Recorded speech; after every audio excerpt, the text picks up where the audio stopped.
Well, hey, welcome everyone. I'm Ron with the BESThq group. So happy to have you here online and here in person. Thank you for joining this quarter's Networking with Purpose. If we haven't had the pleasure of meeting, I appreciate you joining.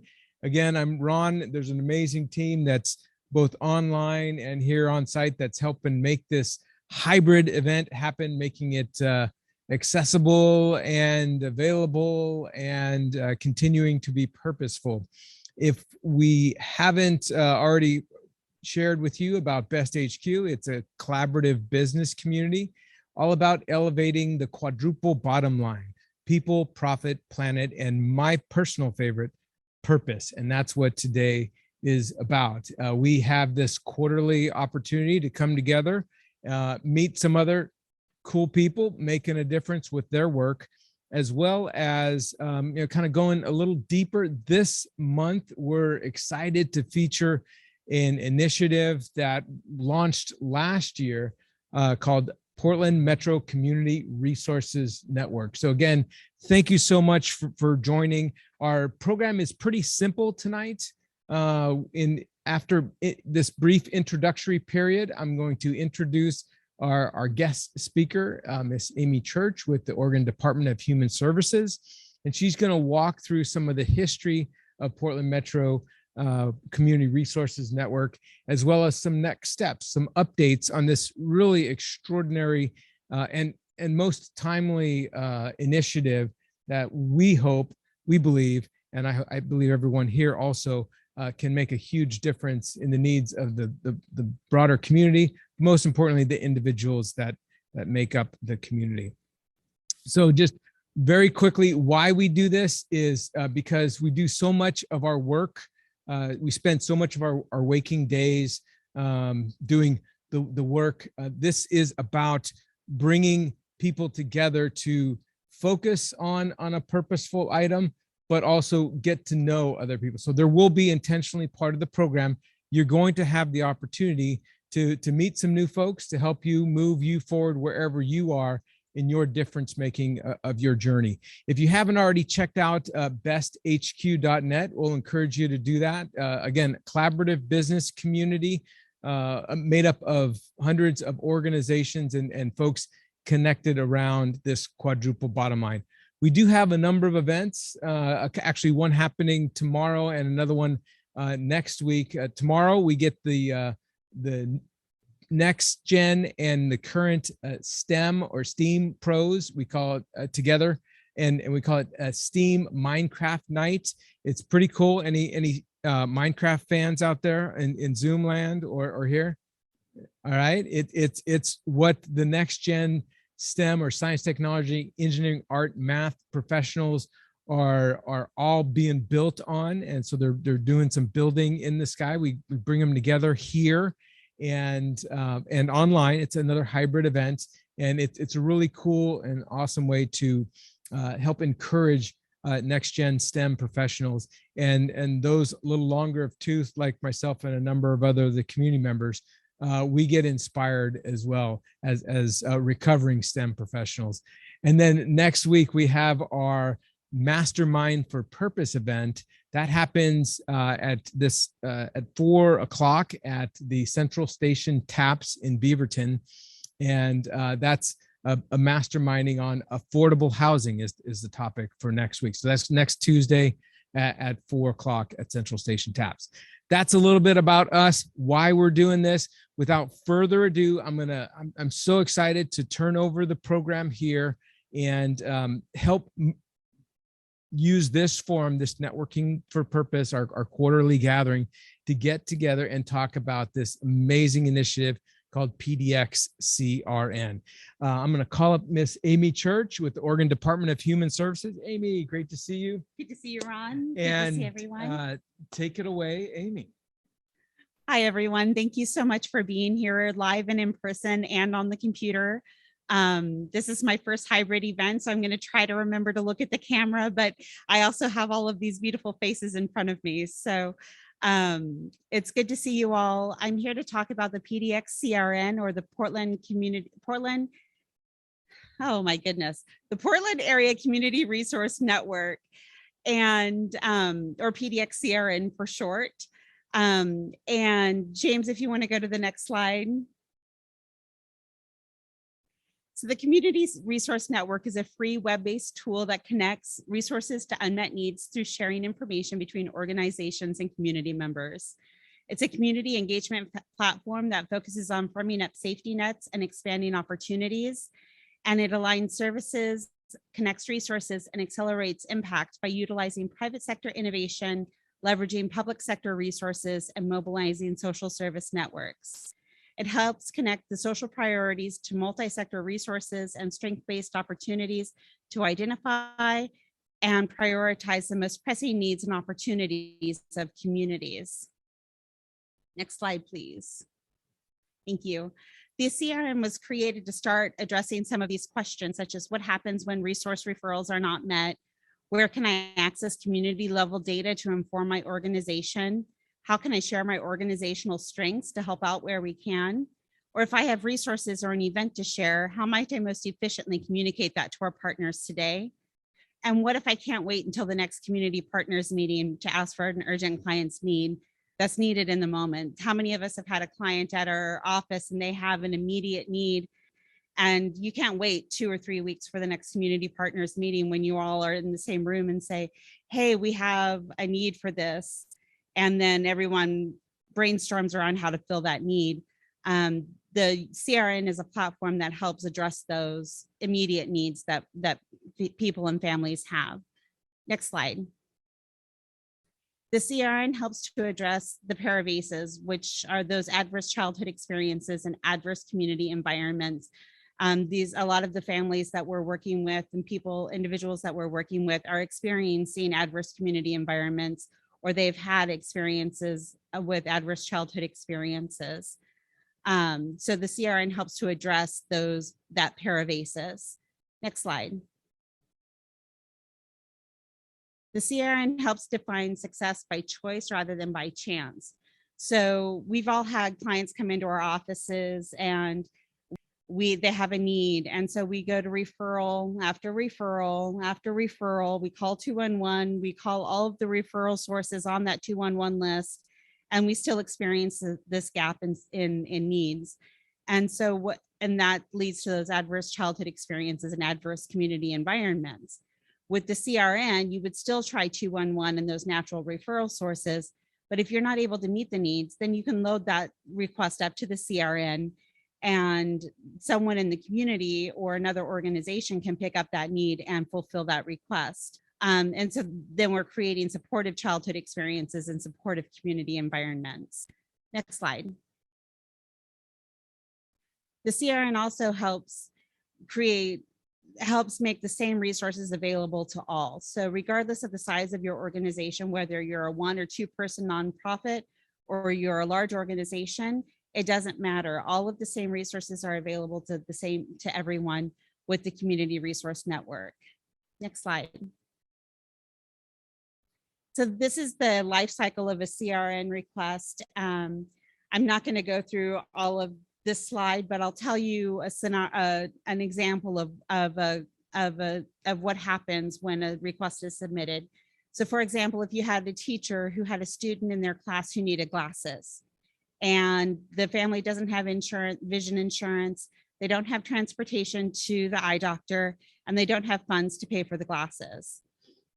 The teacher would check with 211 or natural resources, and if they're not able to find someone who can fulfill that request, they can put it on the CRN. So they would write up a request to the CRN that details that I have a family who needs an eye exam, transportation, and money for glasses. And this is submitted to the network. It's reviewed by the CRN coordinator to make sure it meets the parameters and requirements for the CRN. And then it's reviewed, it's approved, and then the timeline starts for that request. And so the person making the request puts a timeline on it for that need. And that helps the community know what the urgency of that request is. The request is sent out only to members whose profiles match that need. And so you're not going to be constantly spammed with requests unless you have everything selected on your profile.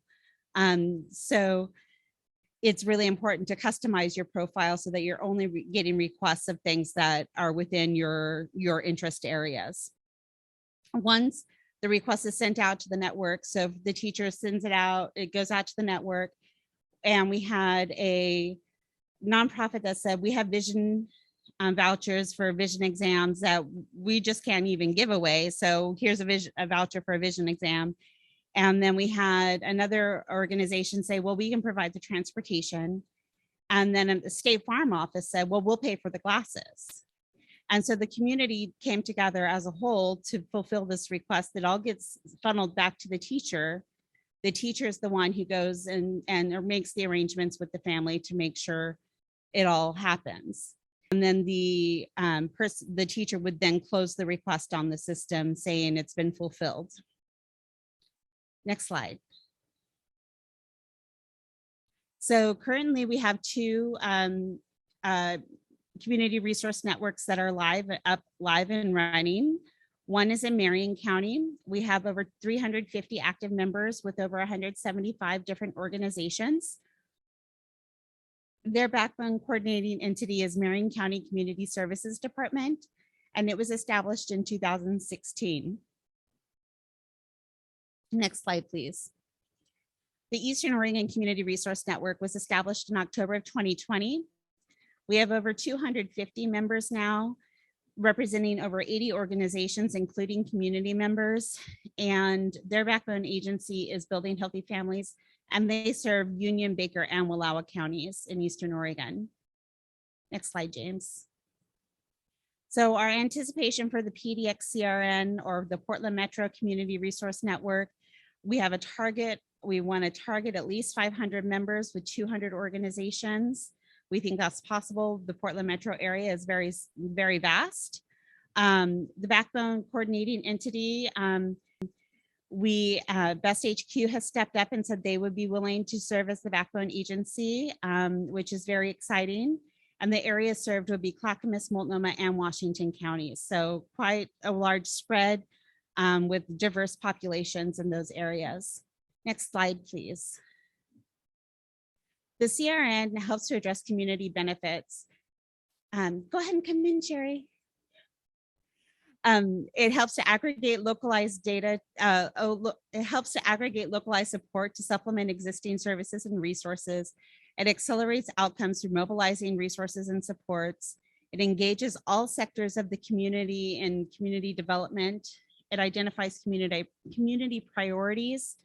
Through the request, you can see the data, where requests are coming from, what kinds of requests are coming in, where are the most needs in our community.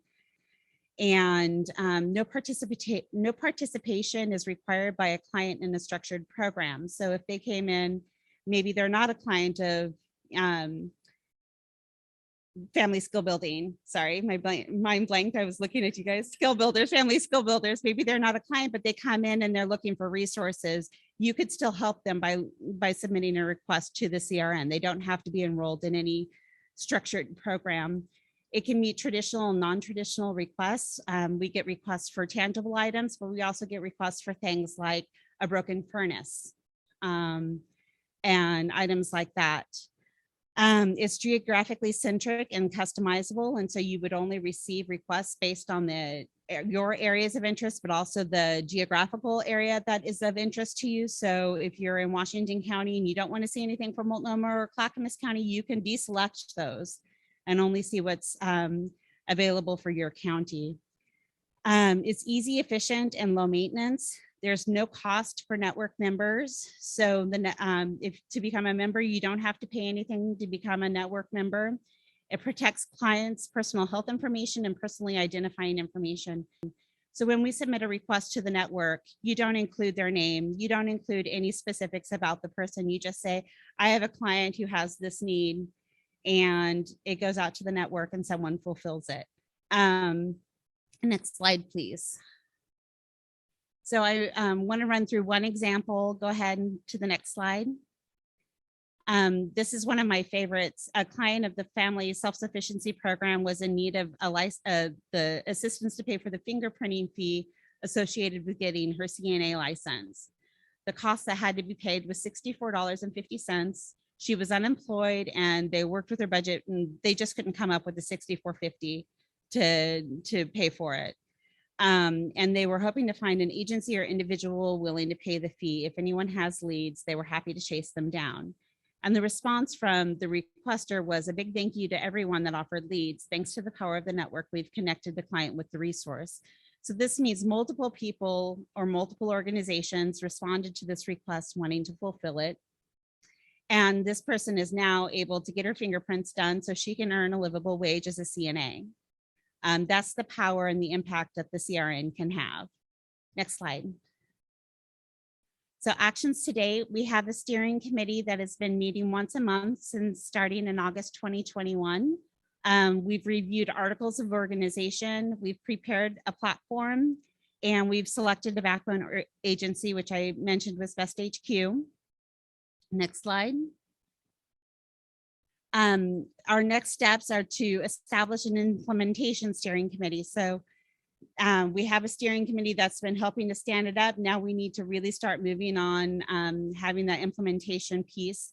And that means having representation from many nonprofit and service providers. We have a lot of representation from the business community that's been coming to our meetings, that we need to have some engagement from the nonprofit sector and service providers. We need to establish some funding for PDX CRN. There's a cost for the platform and to be able to run it. And we need strategic engagement of businesses of all types, whether they're government entities, community members, nonprofits, for-profits. We all need to come together to help support the CRN. We have to have a critical mass of membership before we can even turn it on, because if you don't have enough people on the system, you're not going to be able to fulfill the requests and people won't use it. And of course, implement the PDX CRN. So my next question, and I'm going to ask you to put this in, if you're online, if you could put your response in chat, and if you're here in the room, my question is determine on a scale of 1 to 10 how much the community needs a community resource network. 1, it's not needed. 10, it's highly needed. If you're in the room, show me on your hands how much it's needed. And if you're online, put it in chat. 10s across the board. I love it. 9. Great. I'm seeing 9s and 10s. So I'm very happy to see that we want to move forward. Thanks everyone for your responses online. I really appreciate that. So we're running a little ahead of schedule. It didn't take me as long to go through the PowerPoint. So I want to offer to answer any questions you might have before we go into back into breakout rooms and small discussion groups. So if you could, you can come off mute, raise your hand, put it in chat, just let us know how you want to ask your questions if you have them.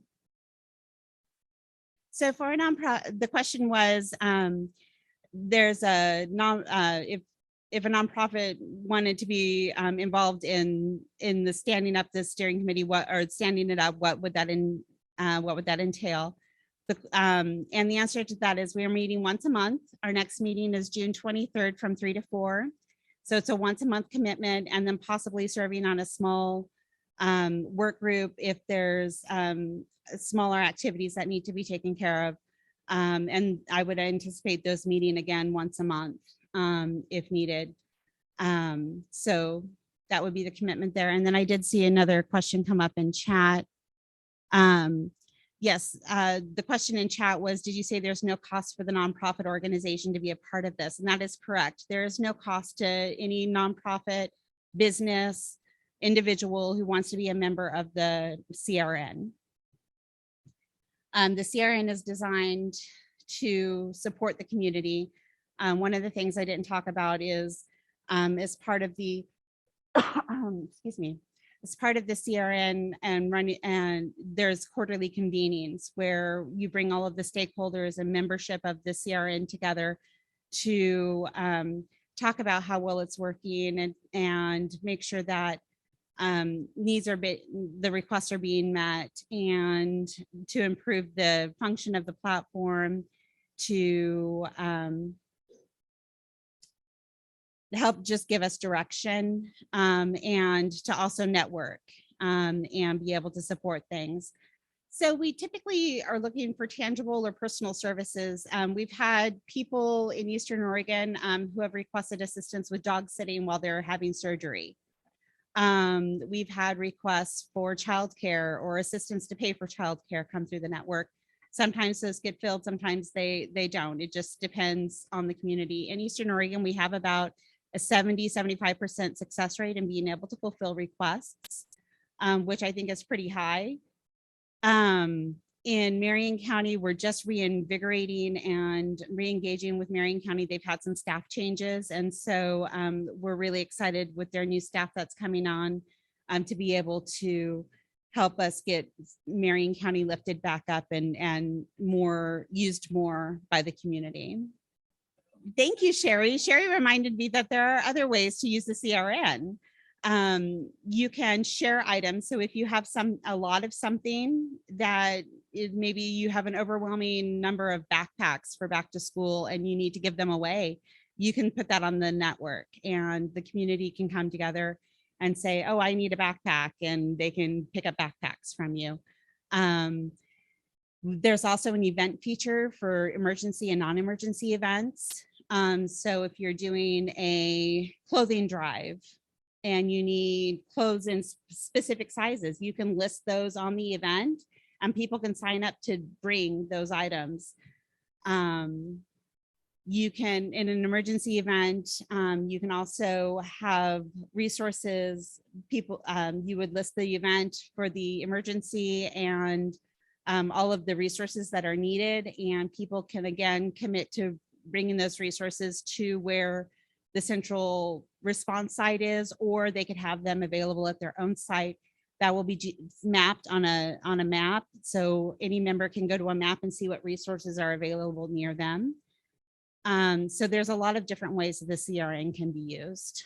So the question is the CERT teams or the critical response teams that are in the communities using the CRN, we are working on engaging with those emergency managers and those community, the people who run those community events. In Marion County, the Marion County Emergency Management Department will use the event feature if it's needed.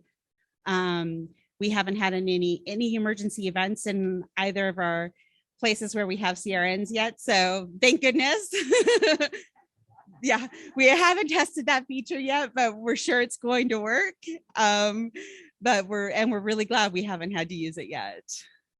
So the question is can someone self-refer? And the answer to that is we try to have people go through an organization.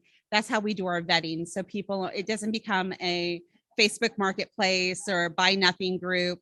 It comes through an organization. All of the requests come. So you can't make requests on behalf of yourself. But again, you don't have to be enrolled in a program either. So you could go to your church, and a church or a faith community could upload the request on your behalf if they can't fill it within their community or within the other resources. Yes, we do allow individual community members to be members of the network. They can share requests and they can respond. They can share items and they can respond to requests. So if someone gets new furniture, they could put their old furniture up on the network for someone to take, for example.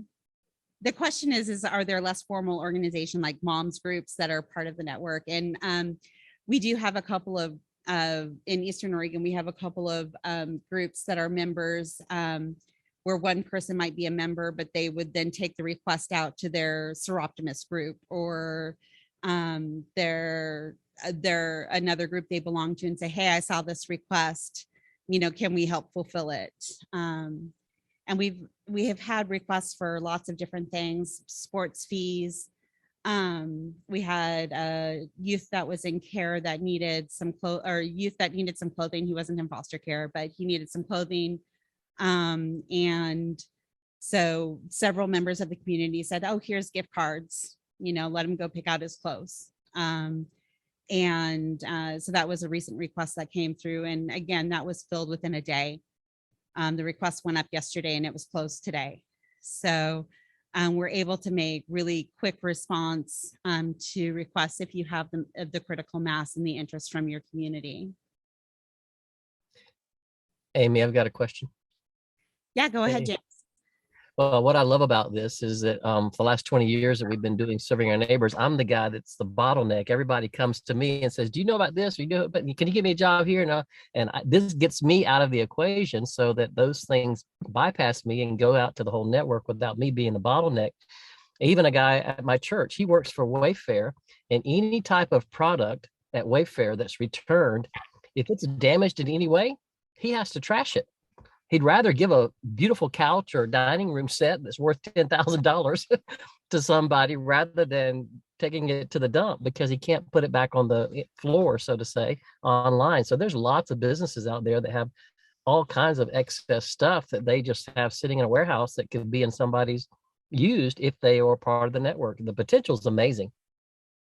Absolutely, James. We had in Eastern Oregon, we did have a furniture company that had a damaged set of a sofa and a love seat come in, and they were slightly damaged. They couldn't put them back out on the floor, but it was hidden in the back. And so they gave it away on the network. Oh, I was just going to say Amazon warehouses are the same way, but I've been working with one in Troutdale. But then again, we at LifeWorks would have to have a place to put everything. They don't want to give it to you like, oh, that person needs furniture. Here's some that came back. But so then I should have muted myself. Oh, no worries. So we're going to move back into breakout rooms. James is sharing a question that's going to be posted in each of the breakout rooms. The questions are, what excites you about PDX CRN? You can discuss as a group what excites you about the CRN, why it's needed, and how you would use it. We're going and brainstorm these ideas. We're going to report out at 5:45. We'll just do a quick report out. So enjoy your networking time. Were there any other questions that came out of the breakout rooms before we do our debrief? Okay. We have everyone back, James? Yes, we do. Everybody's here. Awesome. So let's go ahead and do a report out. We'll start with the folks that are in the room here. So do we have a volunteer of who wants to report out on why you're excited about CRN and how you would use it? Desiree, thank you. All right. Well, hey, welcome everyone again. Welcome. Just a mic check. Are we good? We good? So yes. Making sure everyone's here with the remote here. So reporting out from the floor here. So we were just talking about how there's oftentimes the gaps in needs that the clients that we serve have. For example, we have clients who we need to help with basic items, and our funding doesn't necessarily cover that and won't be approved to use for those basic items. So being able to put it out to the community and have less waste and more connection with other people is something that we were really excited about. And then also just networking, obviously, with other agencies to be able to meet their needs as well. So anyone else have anything? Thanks, Desiree. And I understand that all of you joined the same breakout room online. So does somebody from the breakout room want to give us a report out? Yeah. So, hey, everybody. Andrew Mahalik here from the Good Neighbor Center Family Shelter in Tigard. In our breakout room, it seemed like there was a thorough consensus that networking, especially resources, and being able to have a centralized hub or database where we can all tap into and connect with to bring resources to our participants and our clients and the people that we serve in a more efficient manner, rather than maybe having scattered methods and personal networks. So expanding our networks, we're seeing the possibilities and opportunity with CRN and being able to collaborate on meeting the needs of Oregonians. Thanks, Andrew. Absolutely. Anybody else want to say anything?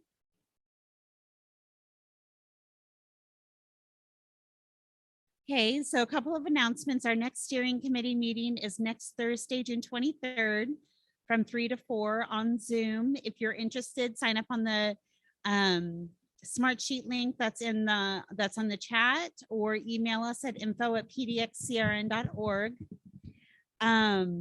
Also, I'd like to offer that if you are interested in having me present to your organization or to I've presented to a couple of networking groups. So if you want me to present to them, I'm happy to do so. Just send me an email or send an email to the info@pdxcrn.org, and I'll respond to that. And then our last question for you, and we're just going to popcorn some brainstorming here. Thank you for putting up the website, James. And if you scroll all the way down, so you can go to pdxcrn.org to see some information about the network. And if you scroll all the way down, there's an interest form and contact information there at the very bottom of the page. And that will open up the interest form, and so you can just fill it out from there. And if you're interested in serving on the steering committee, go ahead and put that in the notes there on the interest tracker. My last question to you all is, who do we need at the table that is not currently at the table? And I know that's a really vague question because you don't know who else at the table, but go ahead and come off mute or put in the chat or shout out some organizations or names in the room of different groups that you think should be involved in bringing this to life.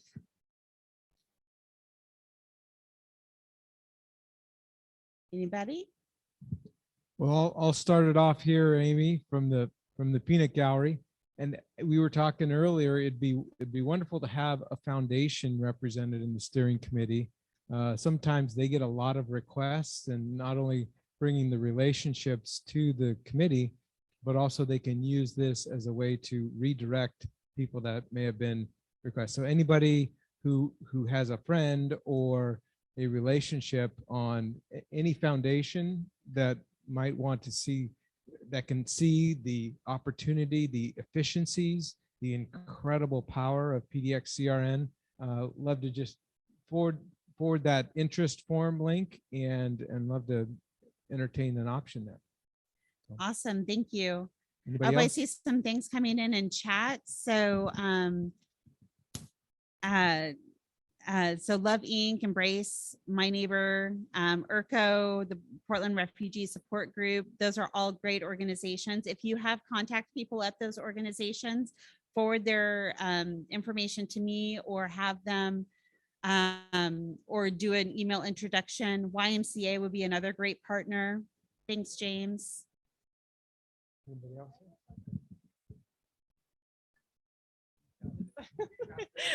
I almost wonder if the question is, who's like your genius bar? Who do you go to when you have a question, when you have a need within your organization? Maybe that's some of the folks who should be entering into that.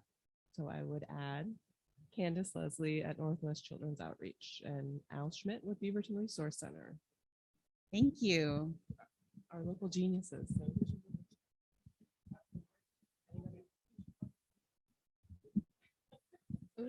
I mean, I've talked with some other EDs around the different counties that we serve, and I would just connect them with the CRN because they all offer different services all around families and children. So I'm sure that it would be Great partners. I would definitely say community warehouse. They get materials, furniture, which they won't actually accept. And I wonder what they do with it because they're getting those donations. So there may be items that others can use that just aren't meeting their requirements. So that would be one. Great. I think another good organization is some of the larger faith community groups. We have some pretty large organizations, churches with big benevolence ministries. So that would be somebody that might be a good team member.